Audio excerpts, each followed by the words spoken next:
Hello students, I welcome you all on my YouTube channel Literary Classes. Students, in our last video related to narration, we were studying how to convert direct speeches into indirect speeches. If you have remembered this point, then we were talking about the rules related to narration. And I had classified the rules for the convenience of study into two groups, general rules and special rules.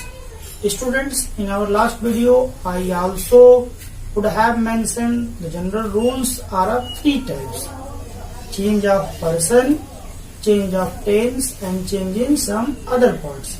Students, today in this session, I am going to share with you all the change of person. आज के इस video में students हम लोग पढ़ेंगे change of person. चलिए आज के अपने इस स्टडी को स्टार्ट करते हैं. ये जनरल रूल का पहला नियम है. स्टूडेंट्स, एक बात मैं और बताना चाहूंगा, डायरेक्ट को इनडायरेक्ट में कन्वर्ट करने के जो दो नियम हैं, जनरल रूल्स और स्पेशल रूल्स, मेरा जहां तक समझ है मैं ये मानता हूं कि अगर आपको ये जनरल रूल्स यानी change of person, change of tenses and change in some other parts अगर आपका क्लियर हो जाता है तो नरेशन पे आप कहीं ना कहीं 60% आपकी दावेदारी हो जाती है. तो चलिए समय को वेस्ट न करते हुए अपने टॉपिक पे चलते हैं. आज का टॉपिक है चेंज ऑफ पर्सन. स्टूडेंट्स, हम लोग समझेंगे कि चेंज ऑफ पर्सन क्या होता है. जैसे कि एग्जांपल ले लेते हैं. यहाँ पे ये आपका एग्जांपल है, यहाँ से हम शुरू करते हैं. मान लीजिए लिखा है कि I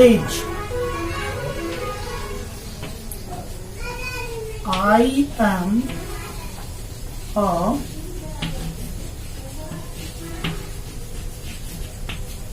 student. Students, you must care. First I am going to tell you what we are going to study.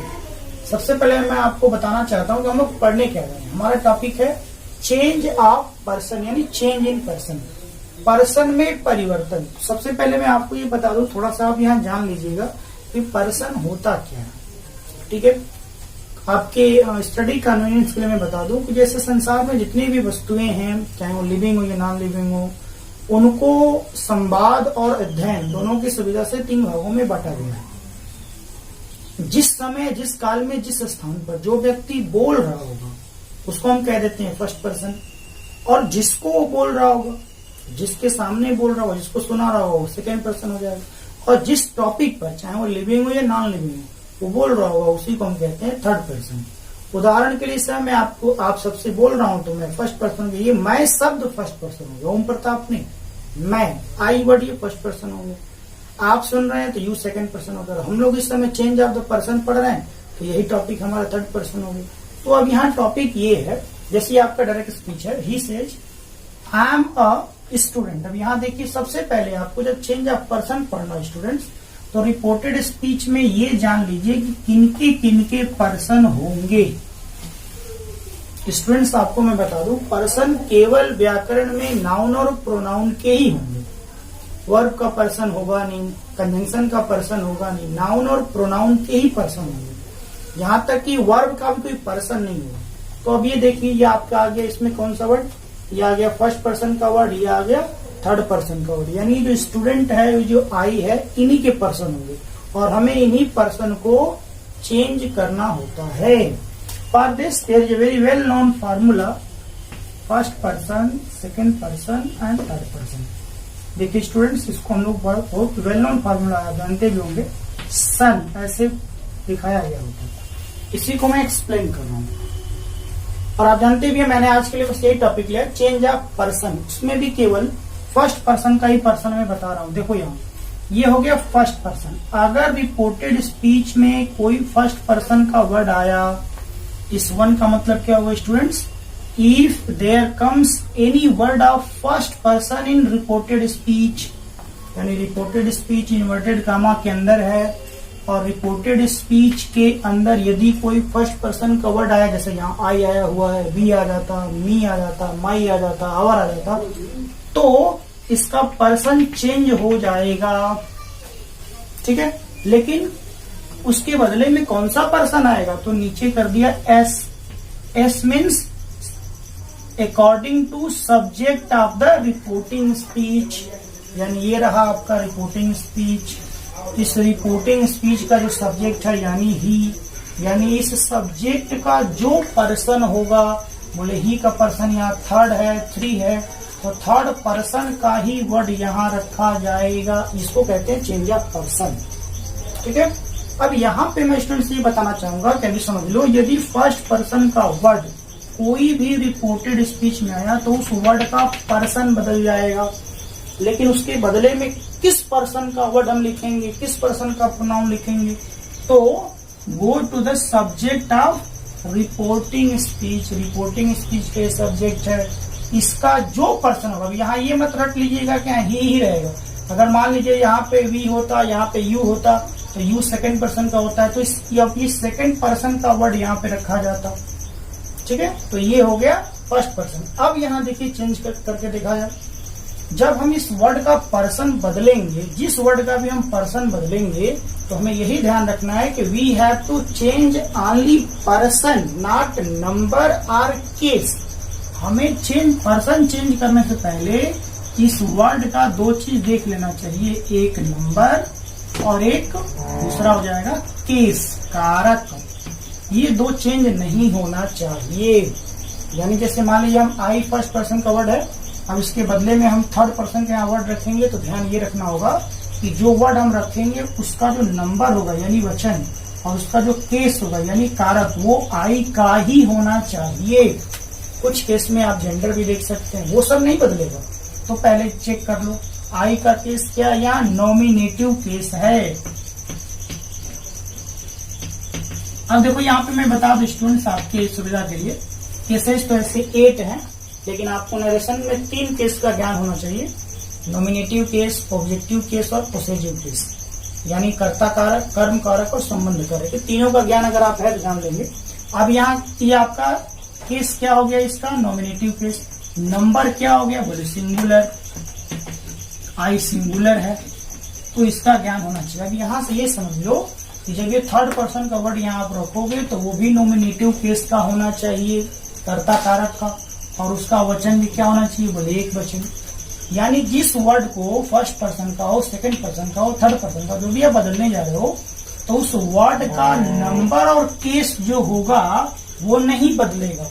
यानी जिस पर्सन का वर्ड उसकी जगह पे आप चेंज करने जा रहे हो, उस पर्सन का वही नंबर, वही केस होना चाहिए जो पहले वाले का था। अब आइए इसको जनरल चेंज करें। अब ये हो जाएगा he says,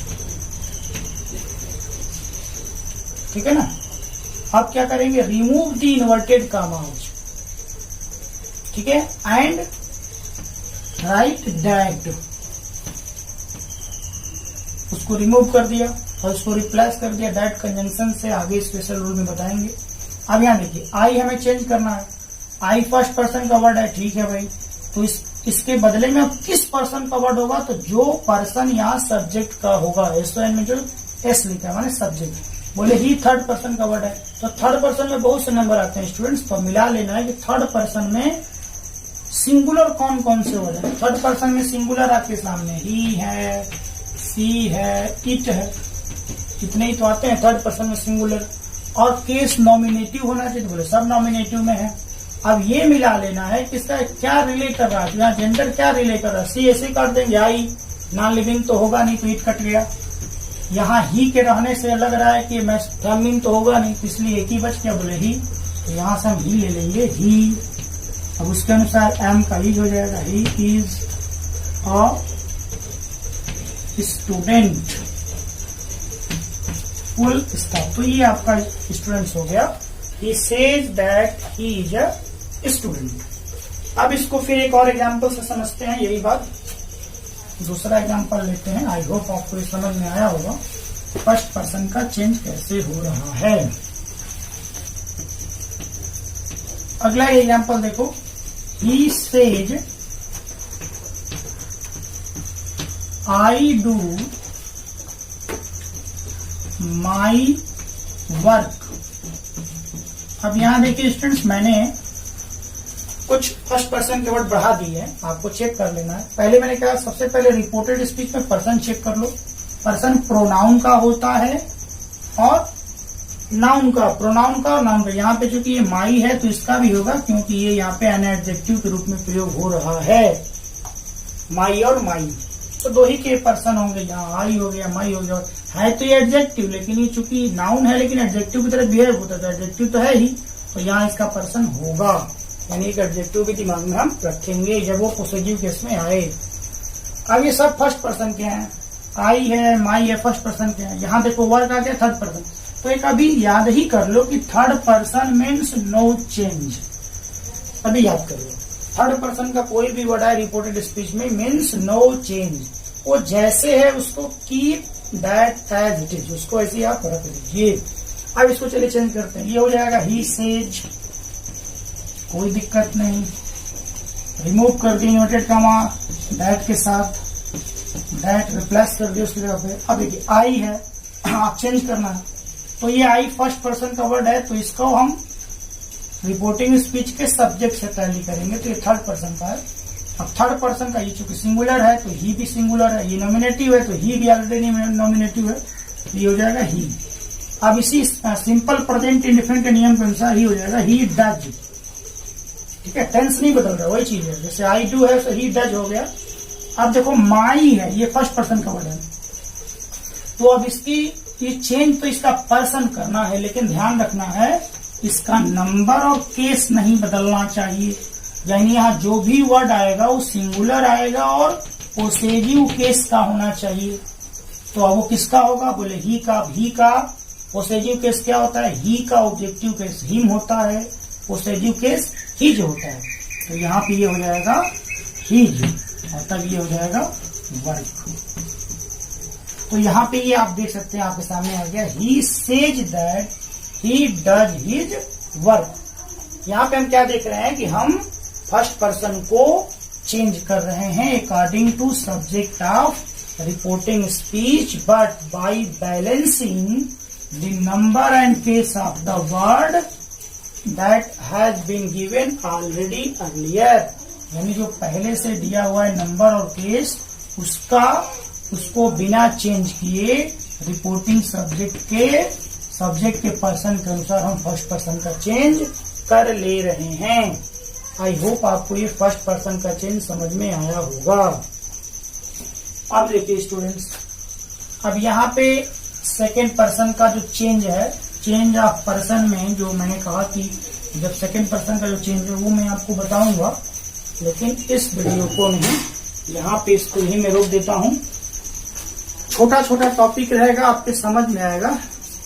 change of person में अगर सेकंड पर्सन का वर्ड हो तो उसको कैसे चेंज करें, इस पर मेरा अगला वीडियो होगा जो आप कल पाएंगे। तो आप फर्स्ट पर्सन का चेंज समझ गए होंगे। आई होप आपको अच्छा लगा होगा। एंड इस लॉकडाउन के पीरियड में जहां भी आप सेफ रहिए, सुरक्षित रहिए, and be safe and keep learning. Okay, thanks.